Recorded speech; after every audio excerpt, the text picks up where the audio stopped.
Welcome to the Seminole Wars. In this podcast, we explore how the Seminole Wars came to be, how they were fought, and how they still resonate some 2 centuries later. I am your host, Patrick Swan, and our show is a production of the Seminole Wars Foundation, found online at www.seminolewars.us. We are recording today from the homestead of the Foundation in Bushnell, Florida. Thank you for listening.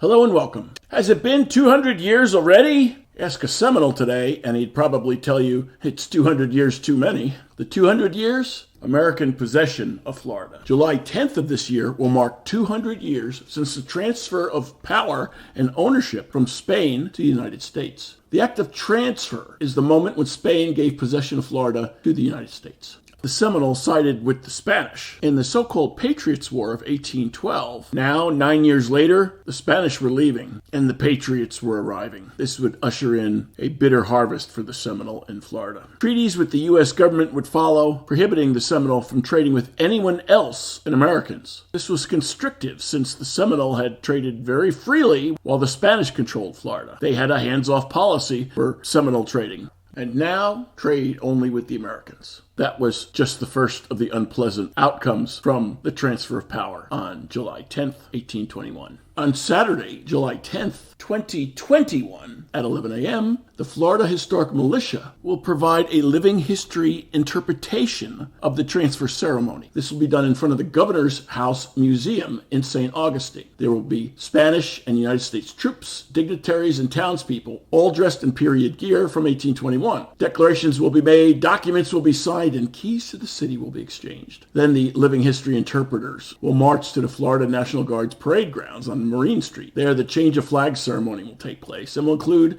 cannon and musket firing.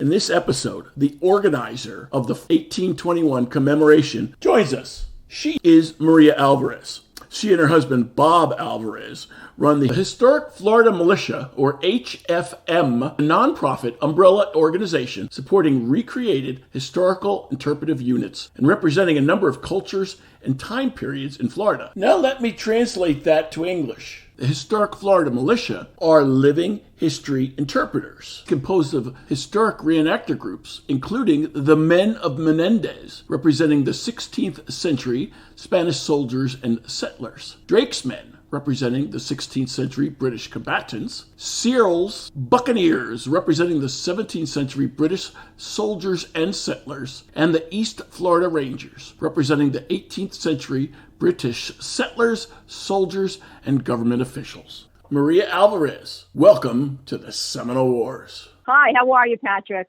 All is well, Maria. All right, 1821, you've got our attention. What is it and why is it important? Okay, the event is the 1821 commemoration of Florida becoming a U.S. territory. It's significant because this is a bicentennial, it's 200 years. We may not be around for 300 years, but this is a big thing for Florida actually to become the territory, eventually leading to statehood in 1845. So we felt it was very important to do a reenactment and to commemorate this event. I should note the event at the Governor's House Museum is on 48 King Street in St Augustine. And on July 9th and 10th, there'll be a historic encampment at the Fountain of Youth Park, which is located at 11 Magnolia Street. And you can get into it for free admission if you enter through the Myrtle Avenue entrance, but only via the Myrtle Avenue entrance. Okay, back to our episode. Maria, why in St. Augustine? Why us in St. Augustine? Because in St. Augustine, the documents were signed on July 10th, 1821, at our government house, which would actually hand over Florida, East Florida, to the U.S. So we felt it was important that we actually have documents that tell us exactly what took place that day.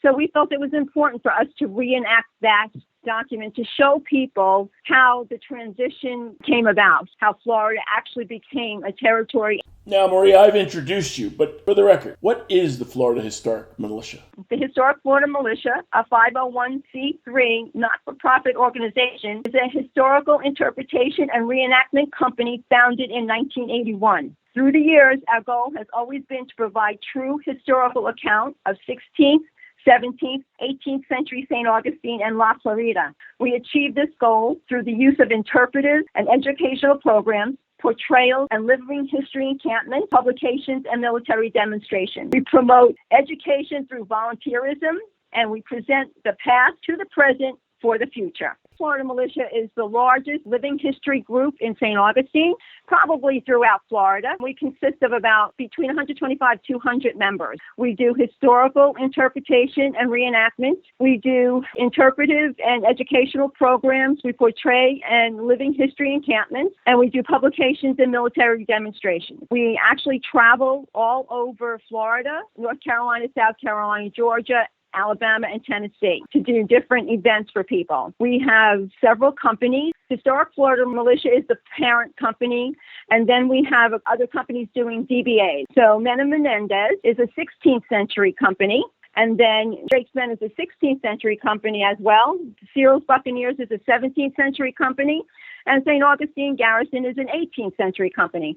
We portray colonial history from 1565 up to 1763, which is the first Spanish period. I find what you do fascinating and nearly essential to get somebody to have the real image from an interpretation of a historical period of note. We present the history true to form. We don't cover up anything, and we feel it's important for people to understand how this history began. St. Augustine being the oldest continually occupied European settlement in the United States. So it's really important for us to keep that history alive, and we have been dedicated to do this for quite a number of years. This company, Historic Florida Militia, was established in 1981. So there have been people doing this for many years. My husband and I have just got involved. We're relatively new. We got involved in 2011, but we're both Hispanic descent, and we feel that it's important to keep this history alive. Once we started studying the history and actually saw what Pedro Mendendez brought here and what that population was like, it was important for people to know that. Americans, if they know anything, know St. Augustine belonged to Spain. What they don't know is how cosmopolitan the city was. One could argue people from all corners of the earth settled there, or at least traded. That population was a very diverse group of people, almost like our society today. It was not just Spanish people. So it's important for people to understand that. Maria, you assert a few things about Mendendez and his arrival and conduct in establishing St. Augustine. How do you know this? We know because Pedro Mendendez kept great records. Those records are held in Sevilla, Spain, and they're written in Old World Spanish. We have a professor who can read Old World Spanish, and he went over to read them. So that's how we found out that it wasn't only Spanish people that came. Anyone that was willing to travel with Pedro Mendendez came on the boat. So there were Portuguese, there were Italians, there were Germans, there were Irish, there were Moors, there were Jews. So there was a whole group of people that came with them. So it's important for people to understand that this society was a free society when they came, free. They did have enslaved people, but totally different than British slavery. They were not chattel slavery. That's a key distinction. Spanish slaves had rights. They could petition the government if they felt they were being treated unfairly. They were able to work on a day off and make their own money. And then they could save that money and actually buy their freedom for their family. When a Spanish slave was sold, they were sold as a family. They were never broken up. So they were treated very differently than other enslaved populations. But the most important thing was not all black were slaves and not all slaves were black. So that's something that people don't understand. They were open to different people having souls and being the same type of people all around. They were all children of God. They were all created equals. By no means was Mendendez trying to set up a utopia in St. Augustine. He was trying to set up a viable colony for the Spanish crown. That being said, he had some good vision for the city. When Pedro Mendendez came, he wanted his men to fit in with society. So a lot of them were married into the indigenous population, which was Temuca, the Temuca Indians that were here in the village of Saloy. Just to keep that alive and to follow the Spanish history as it went along and what happened to these people, it was really important for us to know and for everyone to actually understand. How steeped in the history and the craft are members of your company? We are living history people, so we study history. When people can ask us questions, we can answer their questions honestly and transparently. All right, Maria, I want some details. Tell us about what's going on in each of the different reenactments throughout the year that you sponsor. We do several reenactments. One of our big ones is coming up in September, and that would be the landing, which is the day that Pedro Mendendez set foot on Florida soil. And that's September 8th. So on September 4th, we reenact that the closest day to September 8th, and that will be September 4th. And what that entails is an actual landing. We call it Founders Day, but it's an actual landing of Pedro Mendendez coming ashore, portraying everything we know that happened, and then having a first Thanksgiving. Wait, what? First Thanksgiving? Everybody knows the first Thanksgiving was... We know that they had a Thanksgiving celebration with the indigenous people that were here. So those are two events that we portray in September. And then we also portray Drake's raid, which would have happened in 1586. That scurvy sea dog, Drake? We call him Francis Drake. It's actually Sir Francis Drake. He was an English privateer at the time. They were constantly trying to attack St. Augustine. He did attack St. Augustine. He burned down the village. The Spanish came back and rebuilt the village and stayed again. That was in 1586. The Spanish were resilient people, but this was a hard life in St. Augustine. They didn't have a lot of resources. They had to make do with what they had. It really wasn't an easy life. The next reenactment is Cyril's sack of St. Augustine, and that's by the Cyril's Buccaneers. And that was in 1668. Cyril captured a Spanish ship. He sailed in during the night under cover of a Spanish ship. And only as he got close to St. Augustine did the people realize that this was another British privateer. He actually burned down the city as well. Maria, I can sense where you're going with this. In America, in Washington, D.C., the old executive office building burned down twice in the 1800s. The third time they built it with no wood except for the doors and the desks. It's still going strong about 160 years later. How about St. Augustine and its fort?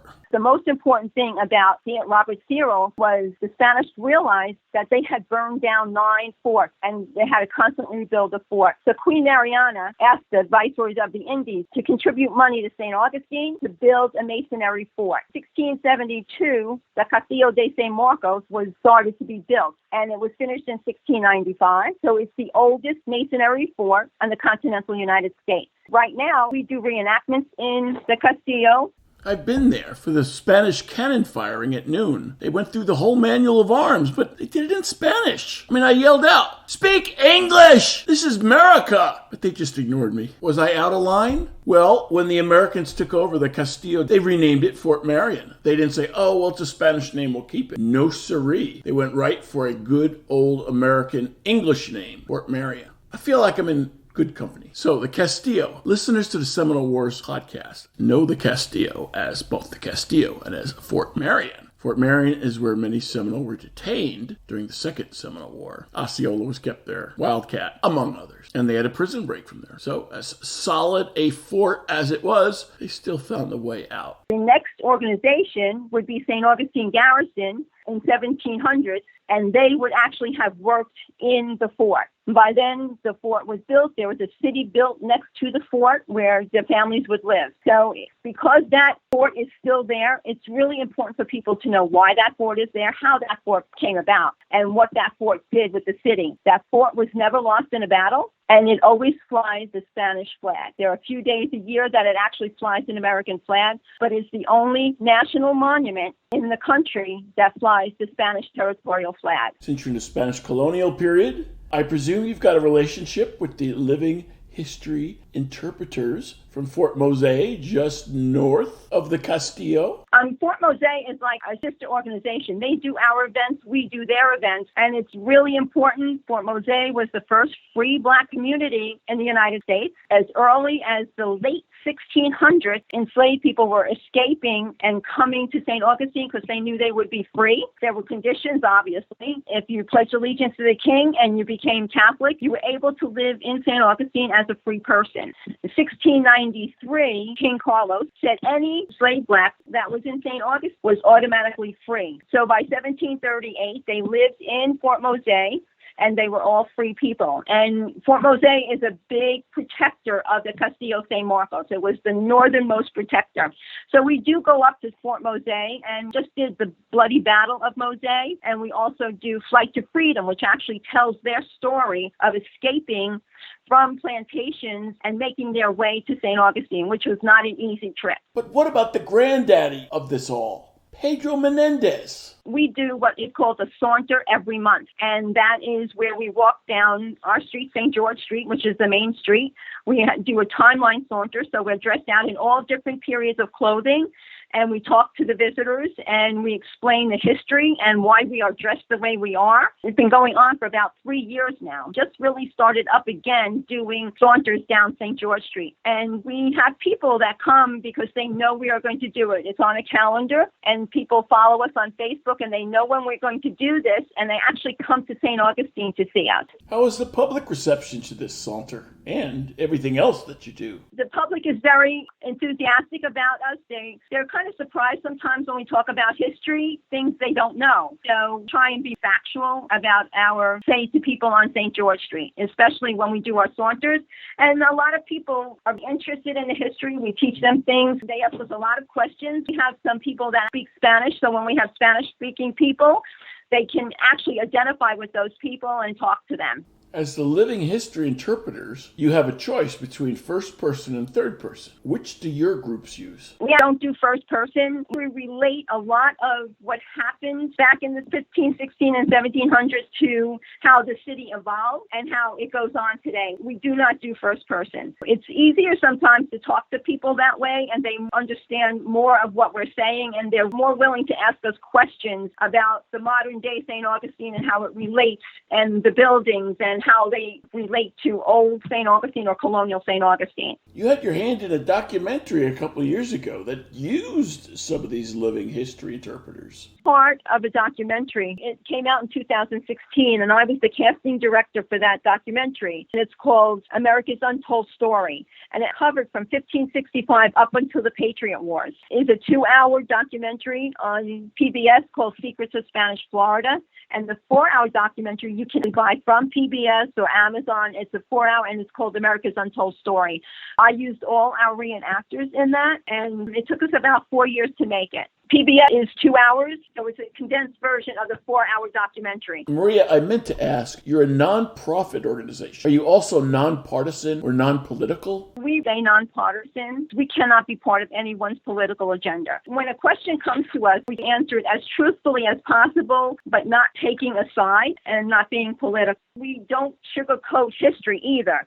So if they ask us questions that are difficult to answer, we answer them truthfully. And we explain to people that what happened back in 1565 and 1600 and 1700 was totally different than today's world. It was a different type of world. It was a different type of morals. It was a different type of survival. It's hard sometimes for people to understand how we can say how good something was or how bad something was and be still able to say it. But people have to understand totally different time periods. This is not a modern day world. This was back in 1500s and when people were trying to survive, and it was survival of the fittest. So a lot of times it's talking to people about that. Apparently, our artificial intelligence overlord detected the word militia in your group's name and decided that was just beyond the pale. Through no fault of its own, the Historic Florida Militia found itself banned from Facebook. What happened, and then what happened then? First time it happened was in September of last year, 2020. It was after an event, and actually after the Founders Day event, and we posted pictures. And then the next week, all of our pictures on the Historic Florida Militia site was gone. And that's a problem. Our name is Historic Florida Militia, and people mistake us for militia. But if they would look at our Facebook page, and we've had questions, and we explained that we are historical, we are not a militia, but that's what a person would have been back in 1565, 1600. They wouldn't have an army, they wouldn't have a navy, they would have been militia. It's difficult sometimes, and we did lose one of our sites in September, and my husband is the administrator of that site, and he lost his personal page. He made another personal page, and we didn't try and get get Historic Florida Militia back. In December, we did what is called Navidad, which is a reenactment of Joseph and Mary and looking for a place to have baby Jesus and a living nativity. And we posted those pictures, and then the rest of our pages went down. Cyril's men, Mendendez, Drake's men, all those pages went down, and everyone who was administrator of those pages went down as well. We kept trying to get it back. We had no contact with Facebook, and then eventually Jessica Clark, who does the news down here for First Coast News, she wrote an article about this, and it was on Monday night in January. What happened was they tried to get in touch with Facebook, and they actually got in touch with Facebook, emailed Facebook, and Facebook emailed them back, but then we got in touch with Facebook and we tried to explain what our organization was about. We never found out exactly why our pages were taken down. We were told someone complained about your pages and that's why we were taken down, or you didn't follow the rules. And we are very careful about our pages. There is absolutely no political comments allowed on our pages.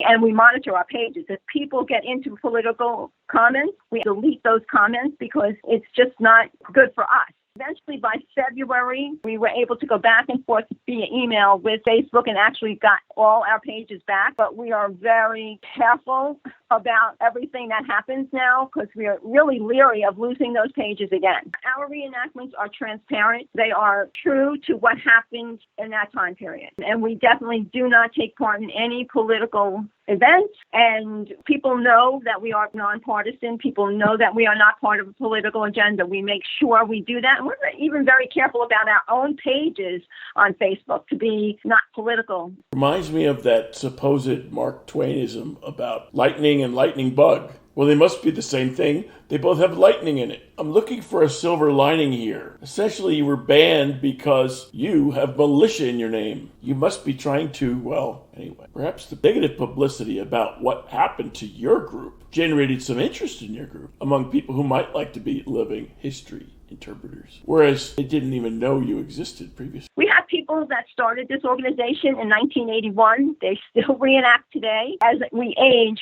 as a group, an organization, we try and draw more people in. So we have families right now with younger children in this group, and it's good to see families coming in. It's definitely a family-oriented organization now. We feel that if we don't have some young blood coming in, there's going to be no one to carry on this history, which is a big issue for us. We really don't want the history to die. When you see our encampments, we have children in our encampments, and we're strict about what goes on in camp. I've heard the term historical reenactors, but you don't use that term. Apparently, you were also stung by the local city bureaucracy, who couldn't be bothered to contact you to find out who you really are and what you really do. Yeah, I know. We've been through a lot in the past 2 years. We call ourselves living history interpreters. That came about as someone designated us as reenactors. That means you're actors. That means you're street performers. That means you can't perform on the streets of St. Augustine. So we lost all our battlefields and things. So that's why now we switched to living history interpreters. We do reenactments, but we interpret history. Well, now I asked you about your group, and we went into detail and the different historical periods. Let's get back to the event that caught my interest and led me to invite you as a guest this week. That would be the Bicentennial of Florida becoming a U.S. possession, and Historic Florida Militia spearheading the interpretation in St. Augustine for it. What's happening, our event includes an encampment at the Fountain of Youth Archaeological Park. We'll set up that encampment on Thursday. Friday morning, it will be open to the public. That is July 9th. And what we are going to have in that encampment, anyone who portrays the time period from 1812, the Patriot War, the First Seminole War, up to 1821, and Regency clothing. So it gives you a broad band of what went on at that time period. And in the encampment, we are going to have people who teach kids how to make ropes, and they'll make jump ropes, and how to make period-correct dolls, and cooking demonstrations, medical demonstrations. I do trade beads, which we follow back all the way to beads that were found actually at the Fountain of Youth.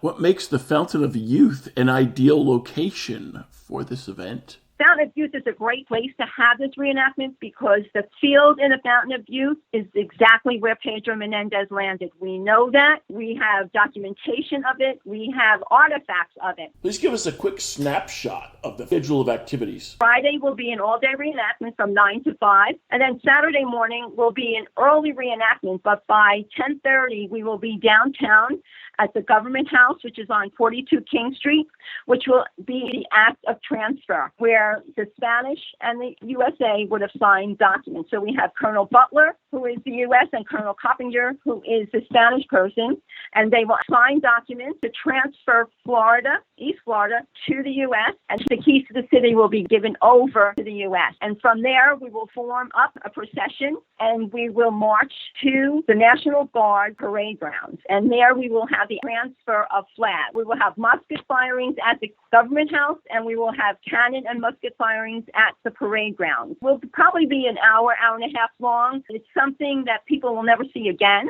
and it's worth coming to St. Augustine to see. In history, the sighting was actually at the Castillo, right? Yes, it would have definitely happened at the Castillo. We know that there were a group of Spanish soldiers, probably about 6, in the Castillo.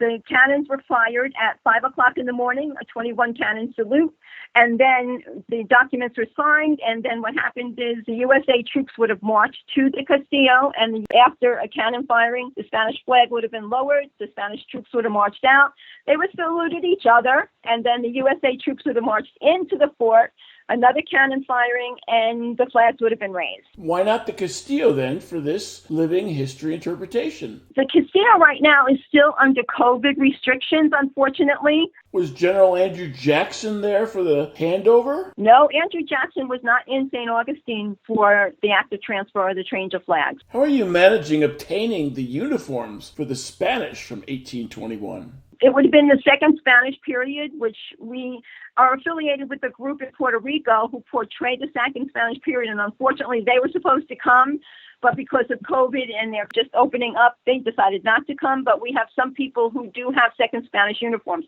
Because of St. Augustine and the way it was, they didn't get the best of everything and they weren't come up to date. So we are using second Spanish period uniforms and we are using the 1815 USA uniforms. And the city was good enough, great, really, to give us money to buy USA uniforms of that time period because we would never have had it. Other than that, everyone has gone out and bought their own clothes that fit into this time period. Just as all reenactors, living history people do, they always have clothing from each time period, and it's your own clothing, it's your upkeep, and you spend a lot of money. It's an expensive hobby. You really have to love history to do this. We will have Regency clothing. We will have First Seminole War. We will have 1812 and Patriot War, and Frontiers people. 1812, Patriot War, and Frontiers people. Our listeners are familiar with those periods for the Seminole Wars. The Army uniform changed from the dark blue to the sky blue by the time of the Second Seminole War. So listeners who want to come out to this event to see the old Army and what they looked like should come out to this event. Or watch the highlights on YouTube later if you can't get there in person. We will be because picture postcard that portrays this event is not correct.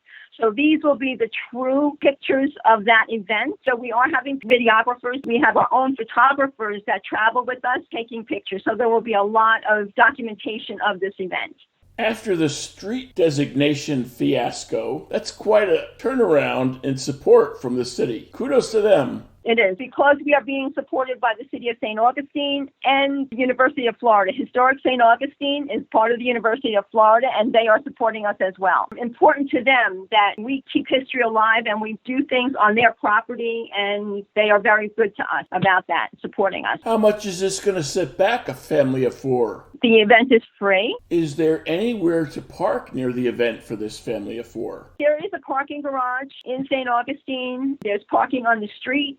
I would imagine the street's going to be very crowded. There is a whole parking deck that you can park in, and there's plenty of parking all around the area. And with that Castillo still being closed, sometimes there's parking in their parking lot.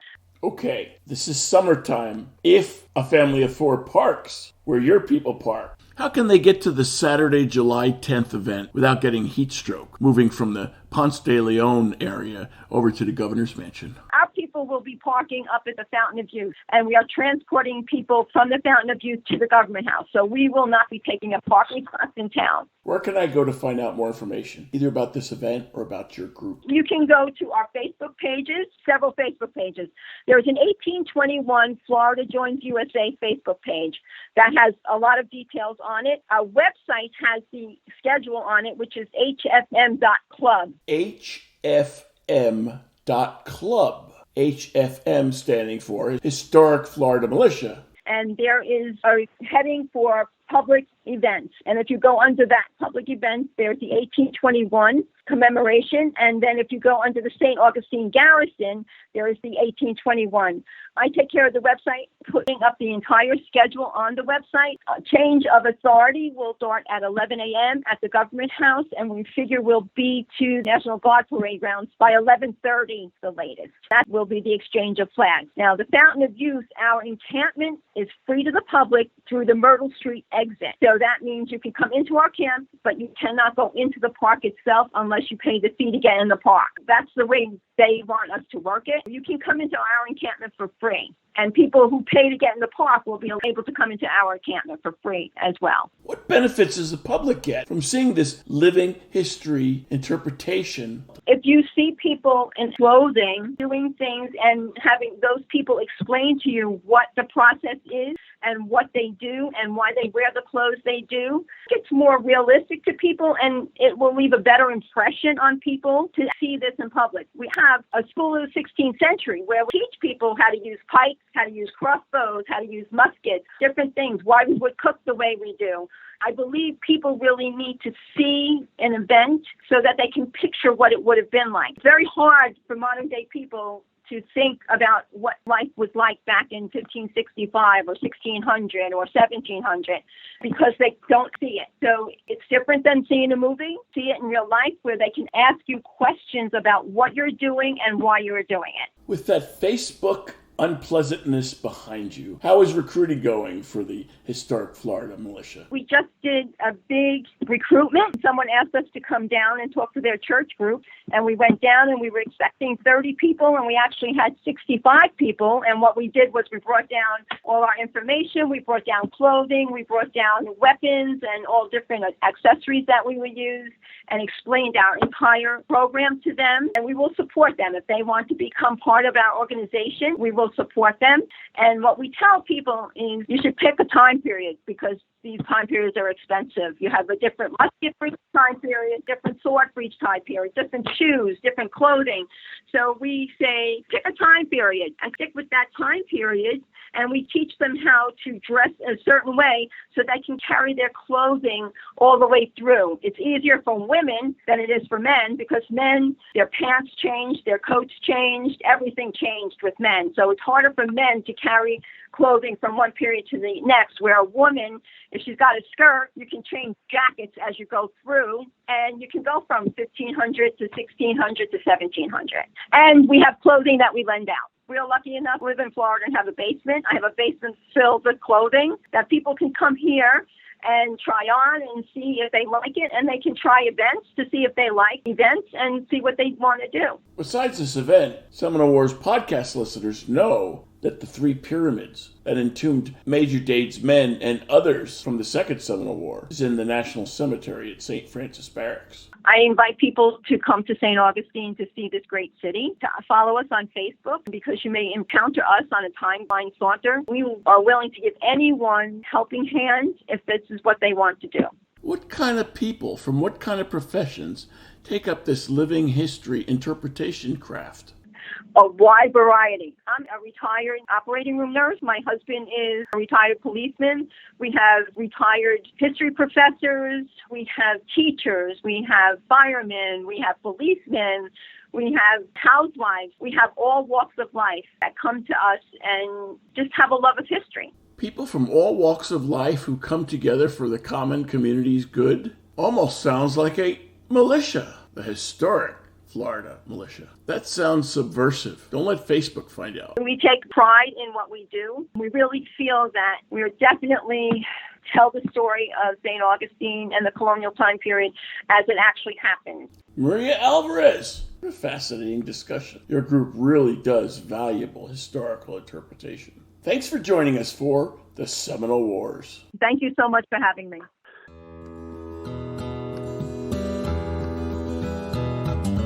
If you enjoyed this show, please take a moment to like us on Facebook at Seminole Wars Foundation. Leave a review on iTunes or your favorite podcast provider. Your reviews and comments help new listeners discover us and help us keep the show going. Visit our website at www.seminolewars.us for blogs, articles, news, books, events, membership information, and how to subscribe to this podcast. We'll be back soon with a new episode of the Seminole Wars Podcast. The Seminole Wars Foundation is a 501c3 nonprofit organization dedicated to preservation, education, and publication of Seminole Wars history throughout the state of Florida. This podcast is copyrighted the Seminole Wars Foundation 2021. All rights reserved. Front bumper music, The Devil's Garden, Roast 'em, provided by kind permission of Rita Youngman. Back bumper music, Second Seminole Win, by Jed Merrim and Ricky Pittman, courtesy of Ricky Pittman. All rights reserved.